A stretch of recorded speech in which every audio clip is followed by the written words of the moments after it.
दोस्तों, जहां एक तरफ रूस सहित नाटो के तमाम देश भारतीय हथियारों की तारीफ करते हैं, वहीं दूसरी तरफ साउथ अमेरिकन कंट्री अर्जेंटीना भारतीय हथियारों में कमी निकाल करके भारत के साथ होने वाले कॉन्ट्रैक्ट समय से पहले ही तोड़ देता है। लेकिन अर्जेंटीना आज एक ऐसी मुसीबत में आकर के फंस चुका है कि उन्हें भारतीय हथियार बड़ी मात्रा में चाहिए, लेकिन भारत भी अच्छे अच्छे देशों को ठीक करना सीख चुका है। इसीलिए भारत का कहना है कि हथियार हम उन देशों को पहले एक्सपोर्ट करेंगे जिन्होंने हमसे पहले रिक्वेस्ट की है। इसी के साथ हथियार उन देशों को भेजे जाएंगे जिन्होंने आज तक भारतीय हथियारों में कमी नहीं निकाली है। तो क्या आप भी जानना चाहेंगे कि वो कौन सा हथियार है जिस पर अर्जेंटीना ने कमियां निकालते हुए भारत के साथ होने वाले कॉन्ट्रैक्ट से तोड़ा है, और आज अर्जेंटीना को किस हथियार की सबसे ज्यादा जरूरत पड़ रही है? सारी डिटेल्स इस छोटे से वीडियो में आपको बताते हैं। लेकिन भारत की इस चेंज हो रही डिप्लोमेसी के लिए वीडियो को छोटा सा लाइक और चैनल को सब्सक्राइब जरूर कीजिएगा। दोस्तों, यदि आपको याद हो तो कुछ समय पहले ही खबर सामने निकल के आती है कि south American country Argentina Bharat से तेजस लड़ाकू विमानों को खरीदने वाला है। लेकिन कुछ समय बाद इस कॉन्ट्रैक्ट को अर्जेंटीना की तरफ से ही पूरी तरीके से इग्नोर कर दिया जाता है। इसके पीछे कारण उनका कहना है कि तेजस को भारत ने पूर्ण स्वदेशी रूप से तैयार नहीं किया है। इसमें बहुत सारे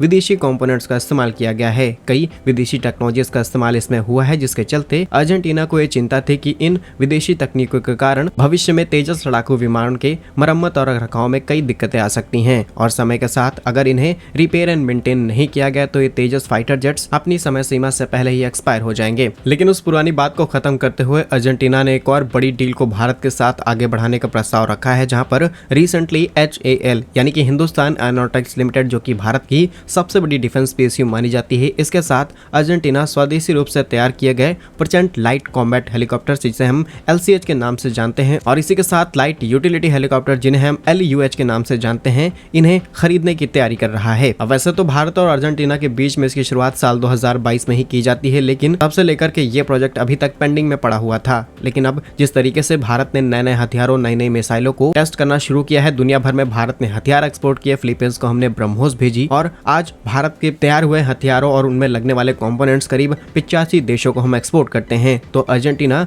आखिर इस लिस्ट में पीछे क्यों रहेगा? और लगातार अर्जेंटीना अपनी सिक्योरिटी को एनहेंस कर रहा है, जिसके तहत उन्हें भारत से इन बड़े हथियारों की जरूरत पड़ रही है। हैरानी की बात यह है कि जब तेजस खरीदने का समय था तो अर्जेंटीना ने बहुत सारी कमियां निकाली, लेकिन अब LUH और LCH को खरीदने के लिए कोई भी कमी नहीं बताई जा रही, और भारत जिस कीमत पर इसे बेचना चाहता है, आसानी से बेच सकता है। अर्जेंटीना कोई भी कीमत देने को तैयार है। अगर हम बात करें भारत के इन खास हथियारों की, तो ये ऐसे लड़ाकू हेलीकॉप्टर है जो हवा में कई प्रकार की मिसाइलें अपने साथ ले जा सकते हैं और वहीं से दुश्मन के ठिकानों पर हमला कर सकते हैं। भारत में भी इनका इस्तेमाल किया जा रहा है, और सिर्फ रक्षा के क्षेत्र में नहीं बल्कि अलग अलग सेक्टर में भी इन हेलीकॉप्टर्स का इस्तेमाल किया जा सकता है। भारत की इस तैयारी पर आप क्या सोचते हैं, हमें कमेंट्स में जरूर बताइए। भारत कैसे ही वीडियोस पाने के लिए वीडियो को लाइक और चैनल को सब्सक्राइब जरूर कीजिए। वंदे मातरम, भारत माता की जय।